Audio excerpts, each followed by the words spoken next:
You talk about the money in football. Has that been a good thing for the game or not? I don't think so. I think it's a case of, you know, if you don't have it, you can't spend it. You know, I've always, you know, I've been quoted many times about my famous prune juice effect, as you know. I'm sorry to use that analogy of prune juice, but well, let's hear it again. It leaves it to the imagination.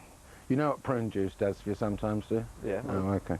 Well, it has the effect of in one end and out the other, as you know, and that's exactly, you know, what happens with the money. So, irrespective of whether your television company pays us £200 million a year, £400 million a year, £500 million a year, or £10 million a year, you would cut your cloth accordingly. What you haven't got, you can't spend. I had lunch with Jeffrey Richmond last week, and he said that within the next year, there will definitely be a £100,000 a week Premiership footballer. Would Spurs pay £100,000 a week for football? We don't know, you know. I remember sitting in the press. I mean, I've got this terrible habit of saying things which tend to haunt me for the rest of my life, you know, and people like you keep reminding me of them. I've spoken to a lot of fans, Spurs fans, over the last year or so. Very briefly, talk about the managers that you've had under your reign as chairman, very, very briefly. Starting with when you first took over. Well, I can't. What do you want me to talk about? I mean, you know, I can tell you their height and their size and the colour of their hair, but I mean, that's about all. But what have they done for the football club? Well, no, that's very rude. Well, I have got a hidden point, because those managers brought players into the club, which over the years Spurs have had a problem actually getting rid of. As the chairman of a football club. But that's an occupational hazard, isn't it, really? Well, I was speaking to one chairman at the recent summer meeting, and I think he made a very, very, very good point. He said that if you want to avoid that issue, you have to back your manager. You know, you have to back him, and through good times and bad, and not have a knee-jerk reaction. And how does one expect to get cohesion in a team, and how does one expect to get a team's consistency yeah. Unless you've got a bloke there for 10 years or so? And I think it's a very good point, and perhaps I should hold my hands up and say that in the case of maybe two of the managers, past managers that have been under my theme, perhaps I lost my bottle too quickly from pressure of the fans.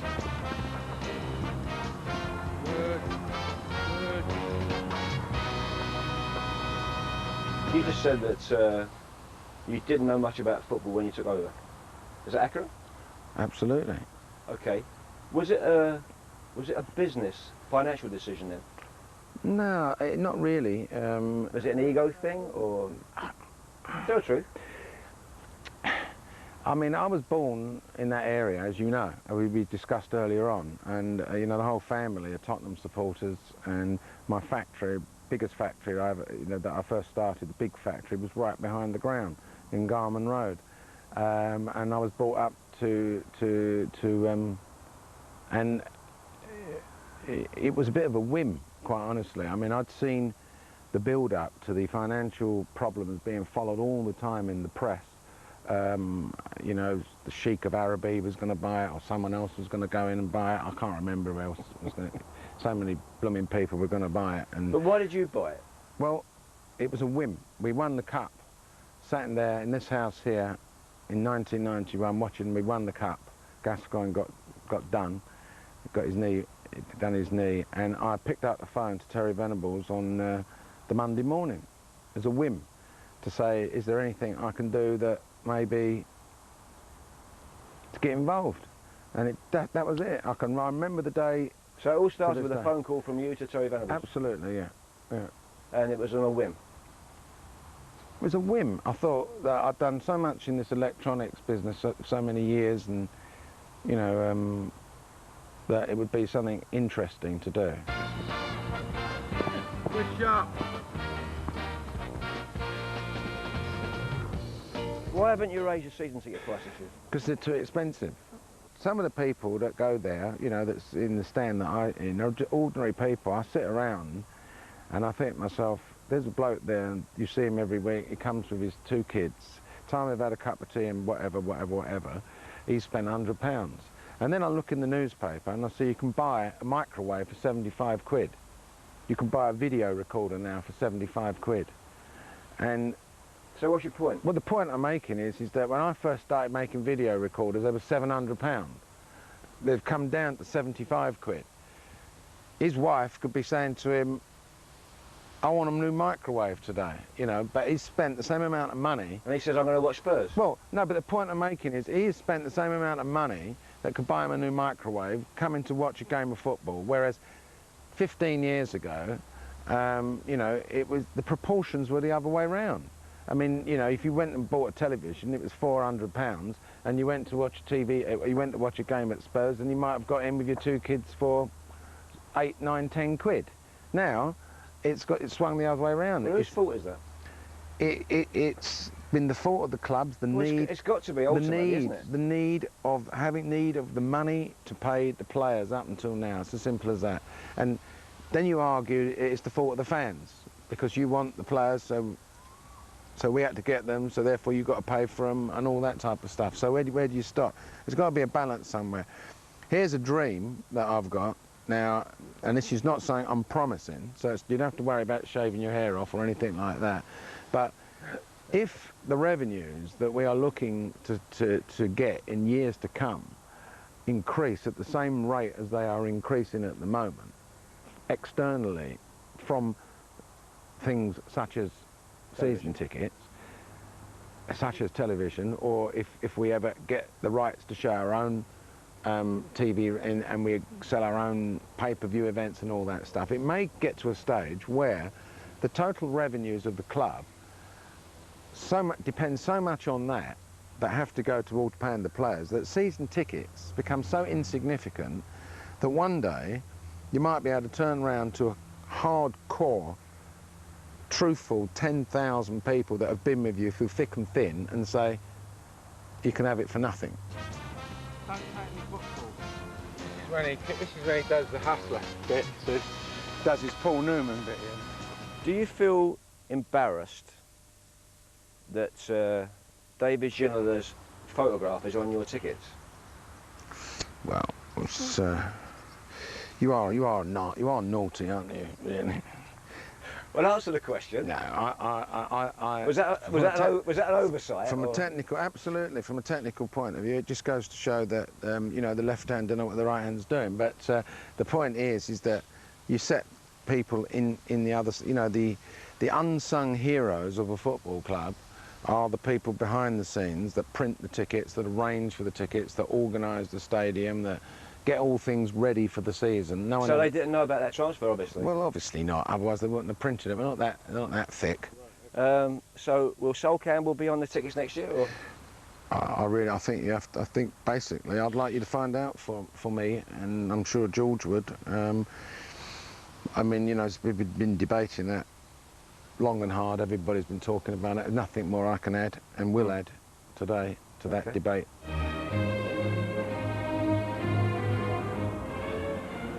Tennis, you got to play at the same level, really. Good match. The score was 6-love to Alan Sugar. First time Rodney's experienced love for quite a while, mind you. Now then, Alan.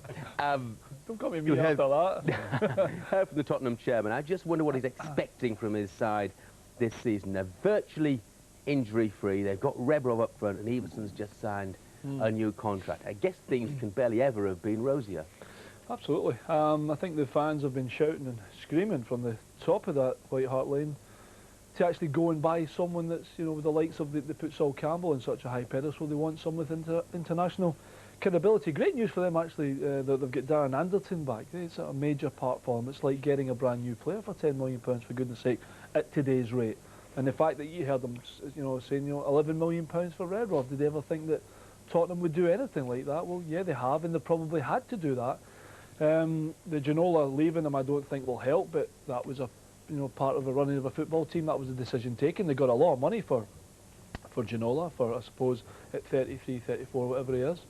So I think, yeah, I think things are really good at Tottenham. I think they'll have a good season as well. I mean, the things are looking pretty rosy. Leonardson's come back in, chipped in with a goal up at Middlesbrough. It's a great point to get up there, considering how much glowing, you know, we were talking about Borough. So I think they've got every right to be a little more optimistic this season than maybe last. Because Charlie Redborough, £11 million, yet to score. He goes into his third game today. At what sort of stage will he start to get concerned about not scoring? I would think probably about half a dozen games in, but I mean, it depends what you want from Redborough. I think part of the Tottenham problem this campaign will be from the fans yet again. I think George has always got a solid unit, good structure defensively. Doesn't always go out and spend too much money in strikers, so it's relatively new to George also, that department. I think he's quality, but he's the type of player that I think was allowed to play before with Shevchenko, that he could actually just adapt to each other's game. It'll take him time to adjust to the Premiership, no doubt about that. Whether he can score 15, 20 goals at this level, we have to wait and see. But I think he'll make a lot of things happen. The interesting thing is, like, kind of Armstrong, quite prolific last season scoring-wise, but through all the problems he was getting with the crowd, Ferdinand's back, so Armstrong seems to be dropped off. I'll be more interested to see what the fans are going to do, because if George has a relatively barren time where the strikers aren't scoring goals, they're not showing quality passing football, the fans will be on top of George and the players quite quickly, and that's going to be his problem. So if George can just bed them in, get a few good results, and when he plays at home, try and play with a bit more carefree attitude now that Anderson and others are back, then they'll be fine. They'll be up there in the top 7 or 8 certainly anyway. But I think a lot again will hinge on what the fans are expecting. Frank, can you see the day coming when Tottenham are the top side in North London? It's a possibility. I think things are looking better now for Tottenham than they have done for a few years. It's solid. I think Alan Sugar has joined the rest of the chairmen in the Premier League, started giving the manager some money. I think he's prepared to give him more money to get that extra striker for the squad as well. Well, no, it's like they've taken in Sullivan, they took in Thatcher as well, so Yeah. they've spent money. Granted, Sullivan was for nothing, Frank, Yeah, wasn't it? but I think Alan Sugar's attitude seems to have changed a little bit, you know. And if they can get another striker as well, that looks a good setup. 3 good players, Alan just mentioned them as well, have joined them. I think George is got such a good pedigree over the years. He's nobody's fool. I know David Gillian going away has disappointed bitterly the fans over there, but he is almost 34 years old and it's £3 million, and it's not too bad, you know, a deal, I think, providing he can get somebody else to strengthen the squad. Leon Atson's going to play in the left, and so that might replace Gillian, a different type of player. One of the problems, Charlie touched on it, has always been that Spurs fans, whether they win anything or not, love a stylish type of football. They love it, almost more than any other team that I know in football. Celtic's a bit like that as well, aren't they? Very similar in that nature. And that's where I see the problems lie, because after, what, eight, maybe 9 games, you look and Spurs fans are very, very quick onto their manager and their team if they don't think they're playing the style that suits him. And that guarantees nothing playing good football. We prefer to see it. But, you know, at the end of the day, George is not going to be influenced by that. He's wanting results. Yeah. That's what matters to him. Yeah, they like to see it at Newcastle as well, don't they, George? Yeah, Absolutely love to see attacking football. And they've shown hints that this is going to be another of those seasons where they score plenty, but they let a few in as well. Yes, I think that's that looks like the scenario from the Newcastle point of view. And yeah, it's going to be a very tight game today. I personally believe that these are 2 sides who are not fully equipped to seriously challenge. I think there's sort of middle of the table for me. And but you know, the fans expect so much. You know, great pass, both clubs, and they love attacking football, the supporters. But no, they're not top class side yet. I think they'll get there eventually. But you know, the fans aren't too patient these days. So it's going to be I think it's going to be a very tight game today. And a prediction? I think Newcastle, only because they're at home, might just edge it. Frank? I think a draw for me. I think Tottenham would be difficult to beat up there. Charlie? I'm going to go home win. I think it'll be 2-1 Newcastle. It will be tight. But I watched Newcastle on Wednesday. Sure, problems defensively. But going forward, 51,000 there during the week, that atmosphere was Few sensational. injuries though, Charlie, aren't they? Well, they have at the back, and I don't Court. think it really makes a great as deal. well. Well, they've got court out, but, Yeah. you know, I think Shearer, at home, didn't get many chances during the week. I think he could pop up with something today. Alan?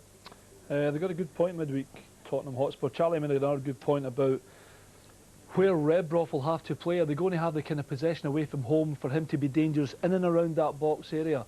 I don't know if that's true, Jeff. I think today he might be chasing too much rather than keeping possession of the ball. I'll feel with Newcastle, because Charlie said they were pretty impressive, so home win. Okay. Now, still to come on Soccer Saturday, glimpses of the old Gazza and Ferguson at Everton. The champions go to Upton Park. And in Bradford, it's raining.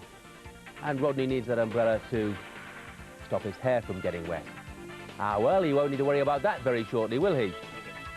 The great head shave is coming up in around 40 minutes' time. You're with Soccer Saturday. Stay tuned for that and more.